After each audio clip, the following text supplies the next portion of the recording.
Dear students, welcome to the class of data structure. In this lecture, we are going to study about single source shortest path problem. So, what is basically single source shortest path problem? So, given a graph, it can be a directed weighted graph or it can be undirected weighted graph. Suppose this graph is given and is weighted.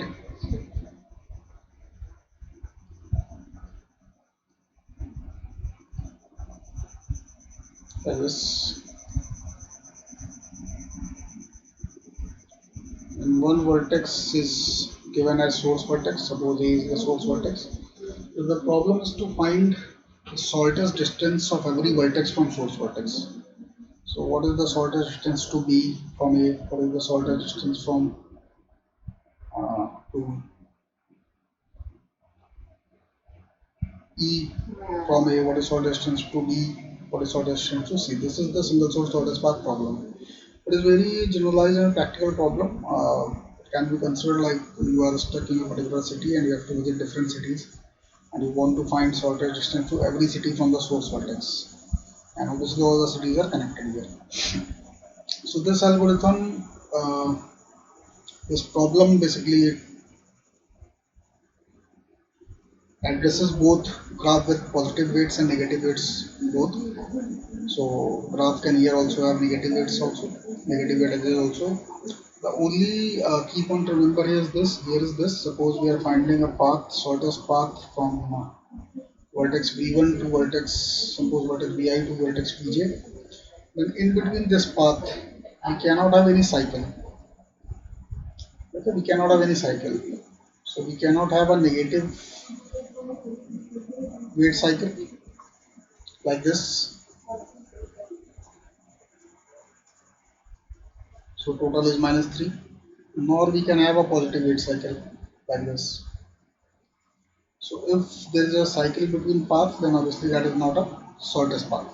Because cycle you can traverse and again and you can never reach to a particular conclusion that this path is shortest or not.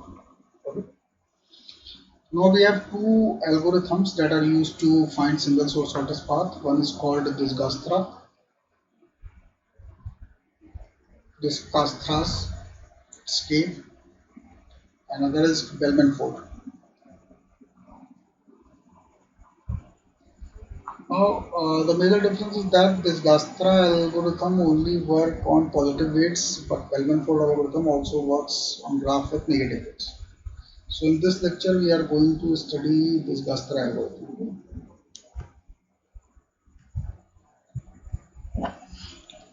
So coming to this Dijkstra algorithm, there are two trivial algorithm. One is initialized single source, which takes as input a graph and source vertex. This complete algorithm I have taken from Coleman, Design Analysis of Algorithm. This is the graph which is input, this is the source vertex which is input, and except source vertex, all the vertices initial distance is set to infinite and parent is set to nil. So here pi represent parent and distance of S from S, source to source, is obviously 0. Second algorithm is relax algorithm. What this algorithm does basically, suppose in a graph from vertex A to C, we can reach using B also and we can reach directly to C also. Suppose there is a path from A to C, this path exists and this path also exists. Suppose from U to V, A to V, vertex source to vertex V, we have a path, one path, this is path 1, maybe there are some vertices in between, and we have a second path which is going through vertex U. So if distance of this path, which we are calling B dot D, this is greater than distance of this path, which is distance of U from the source vertex plus distance of B from U. So what we'll do, we'll update distance to this. So B dot distance will be set to this quantity and parent of B will be set to U. So this is simple. So here is the Disgaster algorithm. It takes input the graph, weights, and the source vertex. First it's called the initialize single source algorithm, so it initializes all the vertices.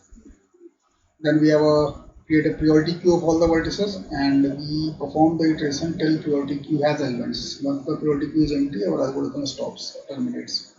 So at every step we'll extract the minimum. So use the vertex with minimum weight in the priority queue. Then we'll examine the adjacency list of u and we'll update the weights of neighbors of u by using this formula, relax algorithm. Okay, so we'll explore this with the help of an example. Running time of this raster algorithm is order of v square, but if we are using priority queue, it is equivalent to order of v log v. So let's take an example and explore it. So this is the example. Here I am assuming A as the source vertex. So this is the initial configuration. We are having our priority queue. We are having a distance table. Okay, this is the distance table. This is the priority queue. So initially, as an algorithm, all vertex distance is set to infinite except the source vertex, and this distance table is empty. Now, on every iteration, so we'll have an iterations. 5 vertices are there. So at every iterations, we'll do extract min from this priority queue, and every time we'll use priority queue of the previous step for performing extract min. So if we are in step 2, we'll use priority queue of step 1, and then we'll update the distance table of the current step. Okay. Now how distance will be calculated? So suppose we are updating distance of v, which we got via vertex u. So distance of v will be distance of a to u plus distance of u to v. So in this way distance will be updated. Okay. So let's start. So this is our target priority queue for step 1. Perform extract min will extract the vertex with lowest weight. Obviously a will be extracted. So a will be first copied to the distance table. So a, distance of a to a is 0 obviously, and parent is null. Now we'll check for the neighbors of a. So neighbor of a is d. So how distance of d will be calculated? The distance of d is distance of a to a, the distance of a to b. Why? Because we are exploring b through a. So distance of a from source and distance of d from a. So it is 0 plus 1 is 1.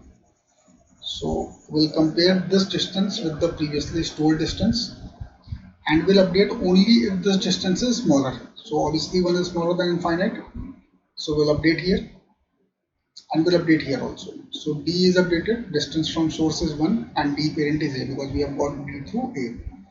Now second neighbor of d is a is b. So again distance of b is distance of source a from source.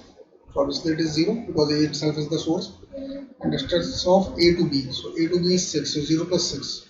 Again we'll compare this with the previously stored value, so infinite. So obviously 6 is smaller, so we'll update. And likewise this table will also be updated. So b, distance from source is 6 and parent is 8. So this is step 1. Now in step 2, we'll again perform extract min on this table. So here minimum is 1, that is d. So d is extracted now. So we'll see the neighbors of d. So neighbor of d is e, b. Two neighbors are there. So first we'll check for b. So distance of b from e is equal to distance of e from source, that is a, and distance of b from d. Distance of b from d. So this is 1 plus distance of b from d is 2. We'll compare this with the previously stored value. So previously stored value is 6, so it is 3, obviously it is smaller, so we'll update it. So here it is updated, and we'll update entry in this table also since b is now changed. So b distance is now set to 3, and we have explored this b new distance through d, so parent of b will be d now. Similarly, next neighbor of d is e. So distance of e from a will be calculated as a to d plus d to e. That is 1 plus 1 is equal to 2. So again we'll compare this 2 with the previously stored infinite. Obviously it is smaller. It's updated here, and it's also updated here. Again in step 3 we'll perform extract min on this table. So minimum is E is extracted. So now we look for neighbors of E. So neighbor of E is C and neighbor of E is B. So first we'll check for B. So the distance of B is distance of E from source, distance of B from E. So it is 2 plus 1, 2 plus 2, that is equal to 4. Okay. So previously we are having 3, so 4 is greater, we'll do nothing, no updation. Now second neighbor is C. So again distance of E from the source plus distance of C from E.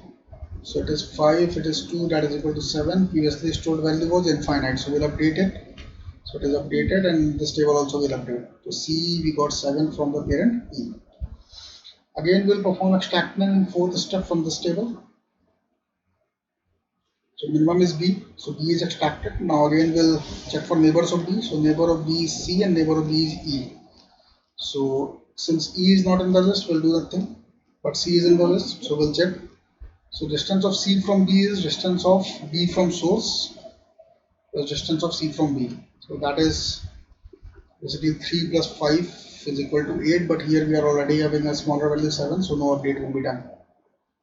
Finally, we'll extract min from this step here, and this Q will be empty. So when purity Q will be empty, we'll stop.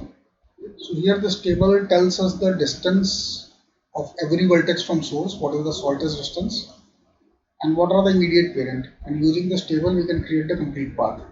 So let's see. So this was the table we got. Now how to write the path? Suppose I want to find path from A to C. So I will go to C. We'll check the parent of C, that is E. So parent of C is E. Then we'll go to E and check the parent, that is D. Then we'll go to D and check the parent, that is A. So this is the path and distance is 7. So in this way I can write all the paths here. So this is the standard method to form this Gaster algorithm. This complete method can also be shown graphically in a short way. So let's see that. This example again I have taken from Foreman. See here, this is the source vertex S. So its distance is 0. So all distance will label in these circles, vertex circles. Okay. And so we are exploring the neighbors of S. So whenever we will explore any neighbor of the vertex, it will be colored black. So there are two neighbors T and Y. So we'll update. So this will be 10, it will be 5, and it will become black. So it became black, it became 10, it became 5. So these are the path that we have chosen. So we have highlighted the path also. Now among these two weights, 5 and 10, we'll choose the minimum. So minimum is Y, so we have chosen Y. Now we'll explore the neighbors of Y. The neighbor of Y is T. So weight here is 5 plus 3. Weight of Y plus weight of this is. So 8. Here we have 10. So 8 is obviously smaller, so we'll update it. So here 8 will be copied. Here it is infinite, so 5 and plus 9. Here 14 will be copied. Here it is infinite, so 5 plus 2, 7. 7 is obviously minimum, so it will be copied. And since we have done exploring Y, so Y will be black. So see, Y is black and all weights are updated. Now we have 3 nodes. Again, we'll choose minimum of these 3. The minimum of these 3 is Z. So since S is black, we are not going to explore that. Y is black, we are not going to explore that. So from Z, we can go to X. So 7 weight of is weight of Z plus this X is 13. So it will be updated. And no neighbors are left. So Z will be black. So Z is black now and this is now 13. Now we are left with 2 nodes. So minimum is 8. We will use this node. So neighbor of this T is Y, but Y has been explored. It is black, will do nothing. Neighbor of T is X, so 8 plus 1 is 9. So it will be updated here. No other neighbors of T is left, so T will be black in next step. So it is now black. The value here is 9. Only this node is left. So no neighbors are left for exploring. So this is your complete graph. So here you can see that from source, distance to every vertex is labeled, like distance from S to Y is 5, distance of S to T is 8, distance of S to Z is 7, distance of S to X is 9, and also paths are highlighted. So with distance 5 we have path S to Y, with distance 8 to T we have path S by T, for distance 9 We have path from S to X like S to Y, then T, then X, and for distance 7 to Z, we have path like S to Y to Z. So this is the solution. Hope this video was useful. Thanks for watching.